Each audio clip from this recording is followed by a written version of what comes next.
Assalamualaikum warahmatullahi wabarakatuh. Ketemu kembali bersama saya di podcast Horor Gentayangan, guys. Di episode ke-8 ya, kalau nggak salah ya. Ya, ke-8.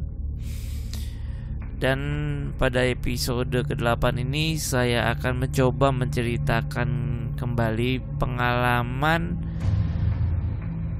cerita dari teman yang bikin saya keinget-inget terus pada saat kondisi membawa mobil kali ini. Kalau di episode sebelumnya ya, di episode ke-7 itu kalau saya sedang bawa motor dulu ya. Ingat temen kuliah saya yang bercerita. Nah, kali ini temen saat kuliah juga, cuma beda kampus, guys. Jadi langsung aja ke ceritanya ya. Waktu saya zaman-zaman kuliah dulu, saya juga sempat sama teman-teman buka rental ya. Dan di rental itu kebetulan bersebelahan dengan kampus kedokteran salah satu universitas di Jakarta, guys. Nah, rental saya itu kebetulan berada di belakang kampus itu, guys. Suatu saat ada temen tongkrongan lah, bisa dibilang teman tongkrongan ya, karena itu dari salah satu anak fakultas kedokteran yang sering nongkrong juga di rental saya, guys. Itu pernah satu hari negor saya karena saya tahu karena teman saya itu tahu saya ini ya bisa dibilang penakut ya. Padahal sih bukan penakut ya, guys. Sebenarnya minder ketemu yang kayak gitu-gituan, saya nggak pede. Nah, dia tahu saya ini penakut dan dia nanya, "Riko, lu berani di rental tidur sendirian? Emang kenapa? Kan nggak sendirian banget kan, kadang ada teman yang ikut nginep juga. Terus kalau emang mereka lagi pulang, ya udah toh di kanan kiri ada juga yang nginep gitu kan di kios-kios sebelah. Jadi nggak sendiri-sendiri amat gitu lah. Ya bla bla bla lah, kira-kira seperti itu. Enggak, ini kan sebenarnya belakang rental lo ini itu laboratorium anak kedokteran. Ya terus kenapa emang kalau laboratorium? Nah, kalau laboratorium anak kedokteran itu biasanya kalau kita lagi ujian atau lagi belajar forensik atau apa gitu, itu suka ada mayat di laboratoriumnya. Ah, lo bercanda lo. Iya, Ri, katanya gitu. Iya, saya nggak tahu ya. Mungkin dia cuma nakut-nakutin atau gimana. Cuman kan ya serem juga dikasih tahu kayak gitu. Ini laboratorium persis di belakang lo katanya. Lo pernah nggak kalau malam ngelihat ada kayak lampu ambulan gitu? Ya, suka ngelihat memang. Nah itu dia biasanya ngantar malam. Waduh, itu bikin tambah saya jiper juga ya. Dia cerita biasanya kalau setelah praktek atau apa istilahnya bedah atau apalah segala macam, pokoknya yang berkaitan dengan mayat itu dan mata pelajarannya, mereka pihak kampus juga langsung menguburkannya persis di belakang rental saya katanya. Waduh, itu bikin deg-degan juga. Tapi guys, bukan itu sebenarnya sih yang bikin saya jiper. Dia cerita, jadi gini katanya. Dulu pernah ada di kampus sedang ada ujian. Dan ujian itu ujian forensik katanya. Ada salah satu mahasiswa. Jadi kalau misalkan ujian forensik itu, Ri, katanya, satu orang masuk ke dalam lab dan dia sendirian kalau pada saat ujian. Oh gitu. Terus kenapa? Ya pada saat ujian dia benar-benar meriksa mayat. Oh gitu.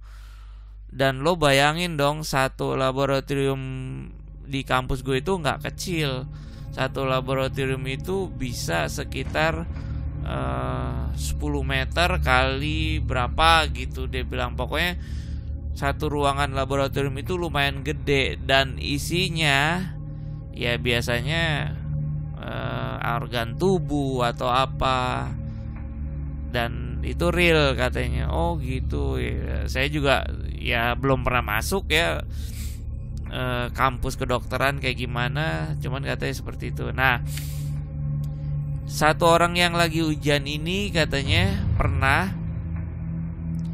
pada saat dia ujian forensik, dia masuk, kemudian di meja itu sudah ada satu apa ya, seonggok.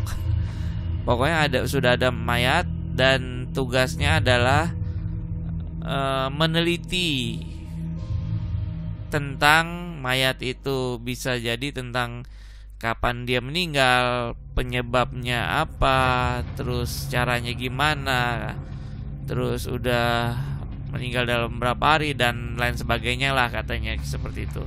Nah udah tuh dia mulai ujian. Biasanya dia meneliti, dia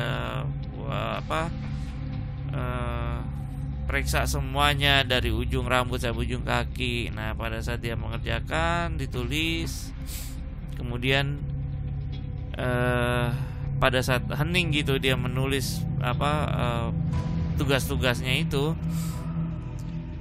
Tiba-tiba dia mendengar kayak ada orang yang ngedahem gitu. Tuh dia pikir ada pak dosen atau asisten yang datang gitu kan. Dia ngeliat kanan, dia ngeliat kiri, loh kemana? Oh nggak ada. Ya udah, akhirnya dia ngelanjutin lagi.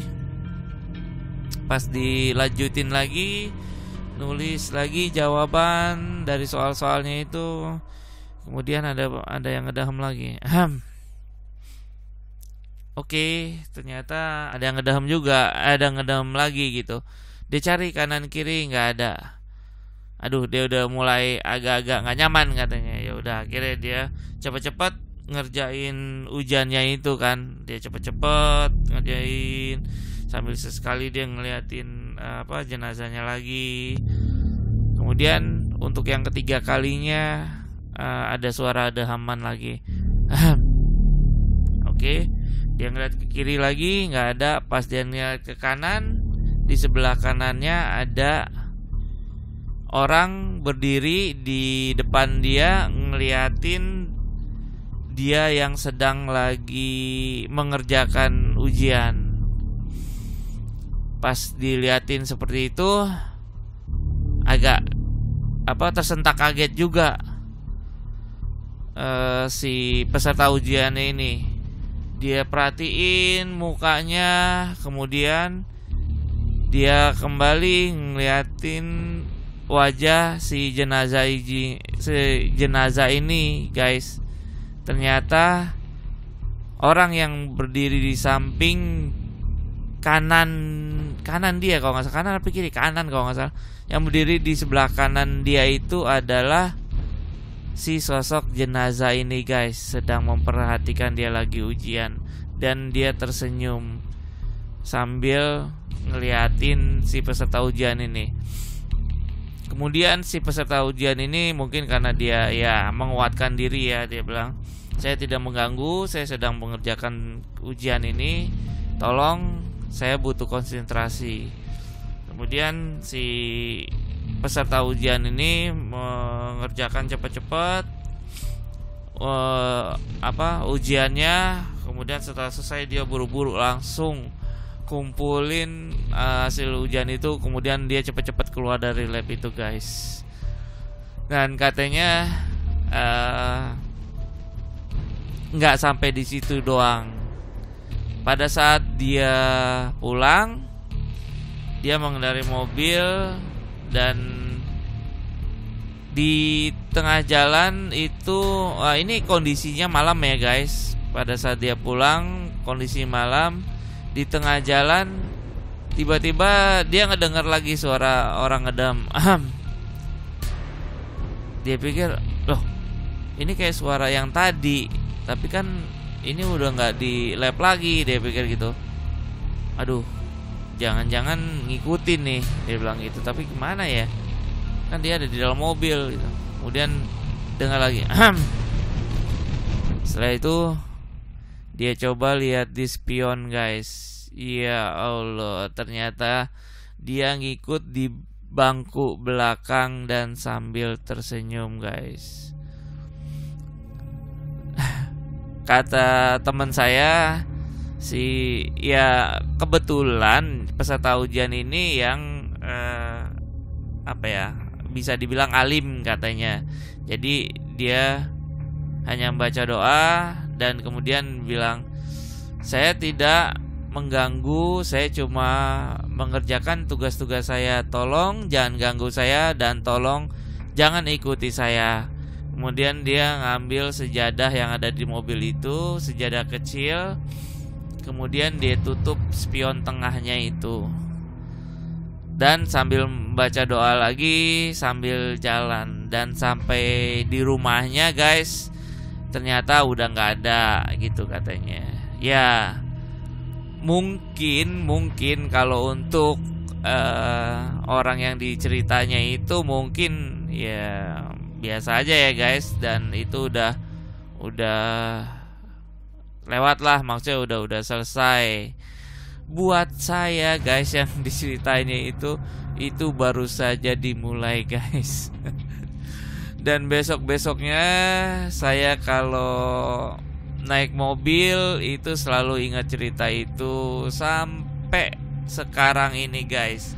Saya sampai waktu itu udah kerja, itu kan diceritain waktu kuliah ya. Waktu saya kuliah saya punya rental, dan waktu saya lulus saya bekerja, kemudian ada rezeki